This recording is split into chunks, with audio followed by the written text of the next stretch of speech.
Y'all, so y'all see this plant right here?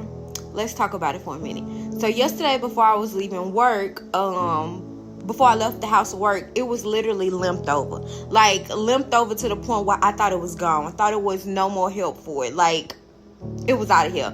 I'm gonna put the picture of how it looked yesterday morning down here in this corner. So I remember my mama had told me, like, to take care of these type of plants, put an Advil in it and some water and just let it do what it does. So I did that yesterday morning. I left the house at 8 o'clock yesterday.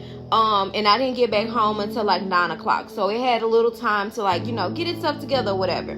But God gave me a powerful revelation about this plant back here.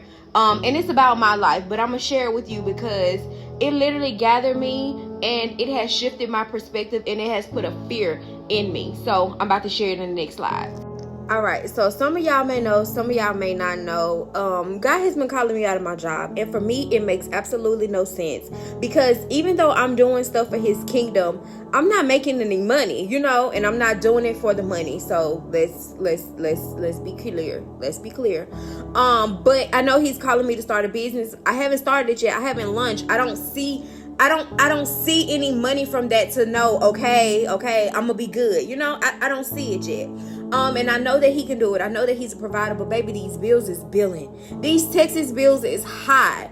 And so, you know, I've been a little hesitant. I keep saying I'm gonna submit my 2 weeks notice this week. I'm gonna submit my 2 weeks notice that week. Like, every time the week come, I make another excuse. I just been too afraid to do it. But He has been on me about radical obedience for the past 2 weeks. Like, He has been so loud. And the other day He showed me who He was. But let's talk about this plan. Okay, boom. So this is what He said to me. Just like your mom gave you instructions to care for the plant, I gave you instructions because I care for your life. You listened to her instructions, implemented them, and you saw the fruit of your obedience. The leaves sprouted up. I have given you a physical representation of my scripture. Matthew 6, verses 25 to 34. You've asked for a sign, and once again I delivered. I am trying to do the same for you if only you will believe. This plant is to show you how fast I can move when you follow me.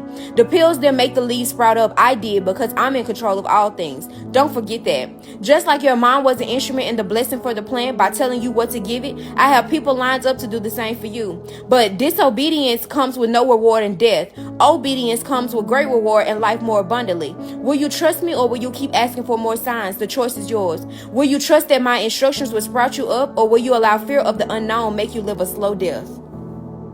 A slow death?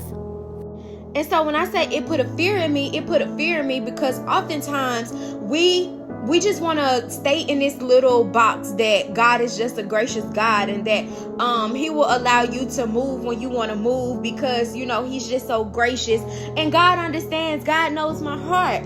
But we fail to realize that God is still the same God yesterday, today, and forevermore. That's what His word says. So if He was dropping bodies back then due to disobedience, what makes me think that He will not drop my body now? And so He took me back to Deuteronomy 28, and it's about blessings for obedience and then curses for disobedience. And I'm just thinking about how God don't play no games, and how if I keep waiting on the spirit of fear to disappear out of my life before I be obedient to God, that I will never move. And delayed disobedience is still disobedience. And when you're walking in disobedience, you're walking with the enemy. So I had to pick a side. So I say all that to say, my letter is typed up and I am moving in obedience because God, I just cannot imagine Him, like, I just don't even want to think about what walking in straight disobedience will do to me because I'm moving in fear. Like, I cannot. I just can't. I can't. Like, that scares me. Just thinking about all of the people that was disobedient in the Bible and what happened to them. And I know that we are in a very sensitive time. And so I'm just like, let me move. Let me do what God is telling me to do. So I'm here because, you know, always I got to encourage you. If God is telling you to move, if God is telling you to do something, if it don't make sense, if you're terrified, if you just don't understand, just still do it because He is in control. He got your back. Like, your backing comes from Him, and He's not going to leave you nor forsake you. So just be obedient.